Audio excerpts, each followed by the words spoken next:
Hi guys, this is Dr. Sadasivam once again with you guys.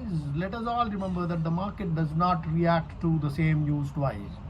If you remember 3 days back, Amit Shah had given an open statement that the Indian equities are set to go up higher and higher in the days to come, and we have seen the markets going up by more than 800 points in a couple of days.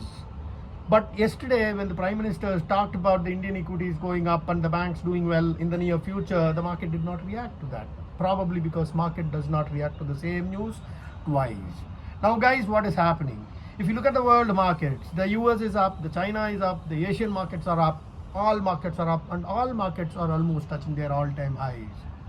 But as far as India is concerned, India is also touching its all-time highs, but there is no guarantee that it will be able to sustain this in the days and weeks to come because of that crucial impending elections around the corner. Election results will be announced on 4th of June, and most phases of the elections have already got over. So that's a very, very important variable that we all need to keep in mind.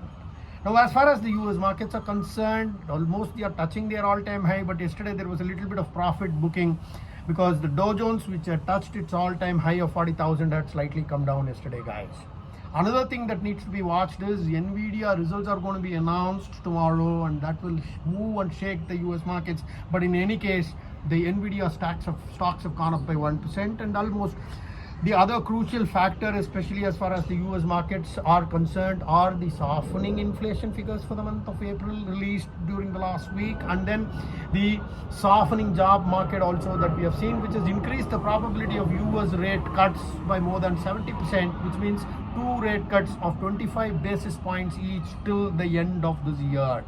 So these are main important events. And one more important event we need to keep in mind is the helicopter crash of the Iranian Prime Minister day before yesterday. That will have a great impact on the world markets because of a crucial factor, which is the crude oil prices. But as of now, the oil prices are stable somewhere between $79 to $83 approximately.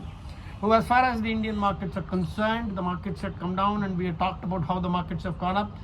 And it's the same repeat of what happened in the month of March. The markets fell down by 1,000 points and once again went up by 1,000 points. In April, the markets came down by 1,000 points, once again went up by 1,000 points. And the same thing happened in the month of May also. And if you look at the Fibonacci retracement, it has already touched around 61% retracement, Fibonacci retracement, because I keep in mind this special session which was done on Saturday. Of course, yesterday the markets were closed, and we need to see what is in store for us today. So these are some of the movers and shakers of the Indian market, and we need to have a very crucial eye on these things. One important thing that I forgot to mention is the crude inventory of coal in India. If you remember, the last year there were some problems, especially with regard to transportation of coal to the thermal plants.